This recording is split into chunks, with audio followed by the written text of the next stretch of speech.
Watch how he walks in. Very nice to meet you. Hello. Hi. You look really nice. Thank you. Let's do two kisses. 1, 2. Ah, very nice to meet you. What's Very your nice to name? meet you. Andrew Tate. What's your name? Andrew. Nice to meet you. Cheyenne. Or Cheyenne Reynolds, if you're doing this whole thing. Cheyenne Reynolds. We're gonna do official. Yeah. Okay, Nice to meet you. Cheers. I think she's an attractive woman. She's good looking. Friendly demeanor. I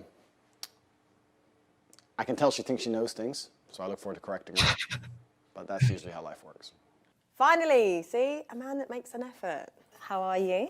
I'm good. Okay. Finally, a man who makes an effort. Now, did you see how he walked in there? I've only seen, well, I shouldn't say that. I've seen 2 other of these quote unquote dates here. Okay. None of them start with Kino. That's exactly what he just did. Kiss on the cheek, touches her on the shoulder. He is confident enough that he's not worried about like this girl, like losing her shit on him or anything like that. Okay. You can say, well, they're on a show together, blah, blah, blah. Okay. You could make that argument. However, this is about technique. This is not about like whether it's set up or it's not set up. He starts with the technically what we would call Kino. So kinesthetics. He's already starting with touch, and he's already in a position right now where he is, let's just say, in a dominant position. He's begun the conversation without even even starting the conversation. He's already in his own frame. Good, thank you. Yeah? Okay, where are you from? I'm American, but I lived in England for a long time. I lived in a very prestigious part of the UK. I don't know if you've ever heard of Luton. Very Prestigious. yeah. Yeah, number 1. Luton. Okay. Was not expecting that. So I was in Luton for a while, and now I live in Europe, so I've just come in. Yeah. Okay, because your accent, it's like really different, isn't it? It's pretty mixed up. I'm like a street dog, my dear. I've been here, I've been there. Half American, half English, half Luton, half everything else. A bit of a mix. Bit of a mix. That's cool. So how did you get here today? I flew in this morning. Flew in. It's different. Something different. Yeah. Jump on the jet. You flew in on a jet. Who is this guy? What about you? You have a mix, no? Yeah, my family, we're Caribbean and English. So the Caribbean side's the crazy side? Or the English side's the crazy side? I'd say the Caribbean's the fun side. Fun a bit side? of spice. So you're fun and crazy? Not crazy. I mean, it's the beginning of the day, you can't lie. Do I look like I'd lie to you? Yes. Okay. So now what has he done here? Did you guys catch this? This is a compliance test is what this is. Okay. So what he's doing, he's testing to see whether or not she's going to fall into his frame. She's not, because she's the host. Okay. She kind of can't do it because she's got to carry the whole thing. But from what I have seen, at least in the 2 other interviews that I watched, like nobody else establishes this kind of frame. She's already established frame. And even the whole thing about Lutton and all that other stuff. Yeah. It's like, yeah, okay, who cares? Right. But it's the way he's delivering it. Like if I say I'm originally from Pasadena, California, right? Like that's like, who cares? Right. But if I go, I am from Pasadena, California.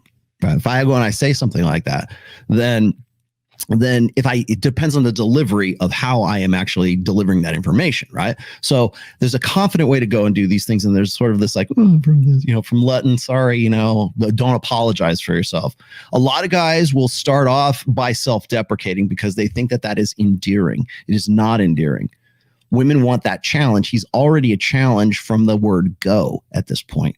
You'll also notice that he seems kind of arrogant, and that's what really rubs. Like when I was just watching the Twitter feed when I put the announcement for this show up, and everybody's like, "Well, I don't really like this guy." What is it? Where's this? I got this guy from. I'll just read it out here. This guy is called Labor Patriot. He says, "Take note that Andrew Tate, despite all the bravado, clearly has no children. Much like a lot of pickup artists of the 2000s, the survival and replication and conquering jargon is a way to glamorize and justify plain pursuit of pleasure for its own sake," right? So this is, I'm not saying he's a hater, but the guy is definitely trying to disqualify that. They see something like a guy like that, this Labor Patriot guy sees something like this, and he's like, well, that's disqualification. You want to talk about, like, when we talk about like how men and women fight, like intrasexually compete with one another. Women fight in the psychological, men tend to fight in the physical. Now, we can't always be beating the shit out of each other to like prove that we're amogging such and such. But there's also the way of saying, well, disqualification is a way to eliminate a competitor from the sexual marketplace.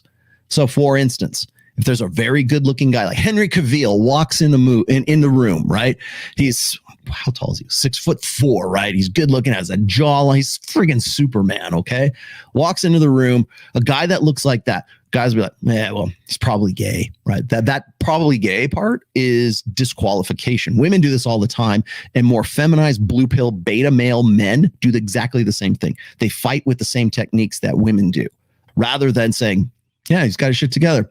You know, I got my shit together too. Like, rather than trying to meet head on, it's always, well, sniping, but it's like a disqualification tactic. And so what's happening right here is he's already building himself up to being somebody that you're not going to like, and you really want to watch him fall down. I'm not a liar, actually. You're not a liar. No. Everything you tell me for the rest of this episode is going to be a complete truth. Yeah. Promise me. Yeah. Say I promise. I promise. No, I really promise. Compliance test right there. Bam. Say I promise. Say you'll say the truth for the rest of this date. Compliant, man. That is like, you guys want examples. Oh, Rollo, give me how does shit testing work? How does compliance test work? How does frame work? Here it is, children. Well, hello there, Red Pill 101 right here. That was a compliance test. Did you guys catch that? For the rest of this show, you promised to tell me the truth. Got it? We'll see. Oh, honest thoughts and opinions. We'll see. All right, we'll see. Yeah. So what do you do? Let me think of a lie. Give me a second. No, you can't lie. You have to tell the truth. I don't have to tell the truth. Why? We already agreed you're telling the truth. There's only one of us can tell the truth. One of us can lie. That's not good stuff. I'm a shoe salesman. Okay. That right there, full on compliance test and meant to provoke. Meant to pick that up. Do you guys get that? That's the follow-up to that, by the way. So you have to tell the truth, but I can lie. If you could establish that, and she's already playing with him like she's the bratty sister and he's the older brother right now. He's already establishing this before you like we're not even like 10 minutes in right now.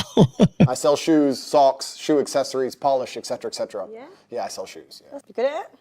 I'm doing all right. Yeah. I'm surviving. Sold 2 pairs of shoes yesterday. Okay. What did he just do there, children? I sell shoes. Come on now.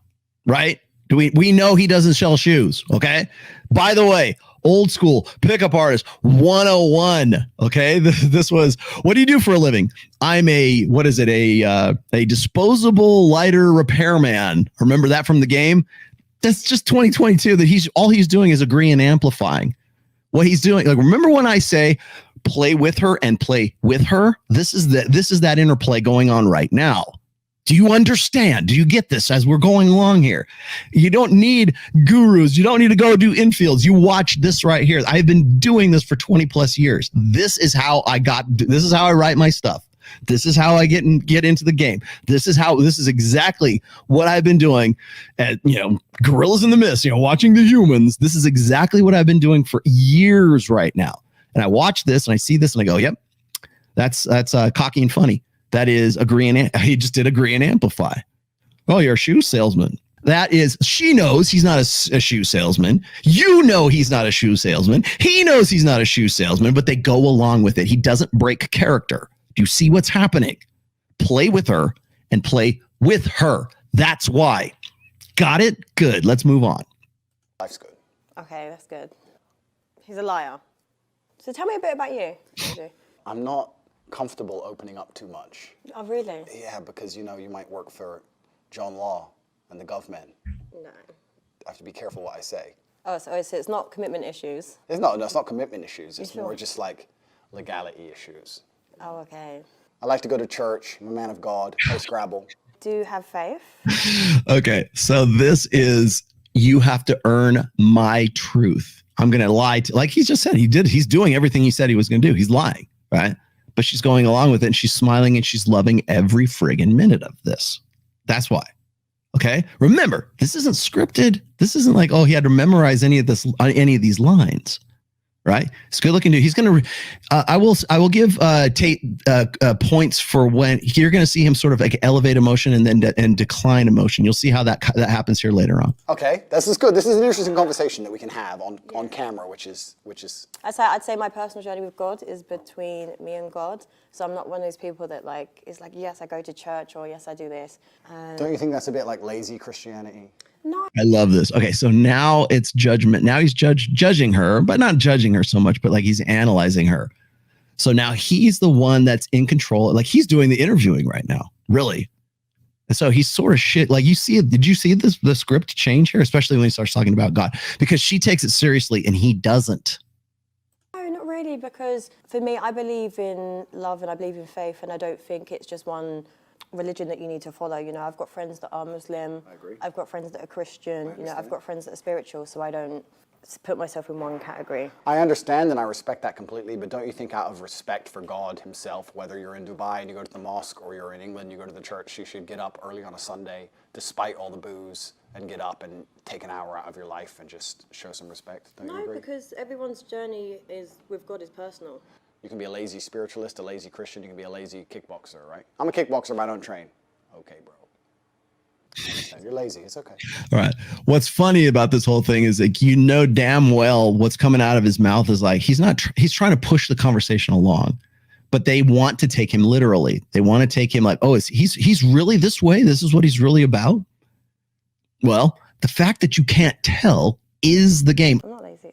Do you have time for God? Absolutely. That's good. Do you get up early on a Sunday? Completely. That's good. Every single Sunday, of course. That's amazing. And I think that being religious is a beautiful thing, and I think that a lot of people try and say they're spiritual or they're religious in a way, copping out on the 1 hour a week. It just feels a bit lazy to me. I think you can always find an hour a week. Yeah. No, you definitely could. So maybe God sent me here to make you go to church. Maybe. Maybe you're here to enlighten me. Maybe that's why, yeah. Yeah, there it is. I'm God. You guys pick up on that? I'm God. She's already qualifying to him. He's not qualifying to her. He's not trying to get into her. He's the litmus test is with him, not with her. The whole thing is that he has just flipped the script on her so that he's the one. Now, this is like perfect frame control. Absolutely like flawless frame control. Now, you're going to say this. You're going to say, okay, well, he's got a lot of money. He's good looking. He hasn't taken his glasses off once, right? He's definitely dressed like women. By the way, women understand the minute you walk into a room, they know how much your whole outfit costs. Okay. And I don't care if you're in the Midwest and you bought your outfit from Walmart, those women know how expensive the clothes are that you're wearing at that particular time. Okay. Women are very, even the girl from freaking rural rural Midwest knows fashion well enough. And certainly this girl does here too. Okay.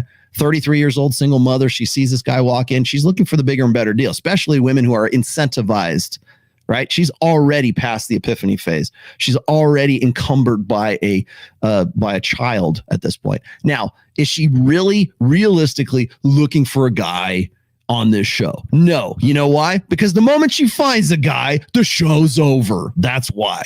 There's no way she's going to find the right guy. She's just going to sit there and complain about the whole thing. But in the meantime, we're going to have some pretty interesting conversations about it.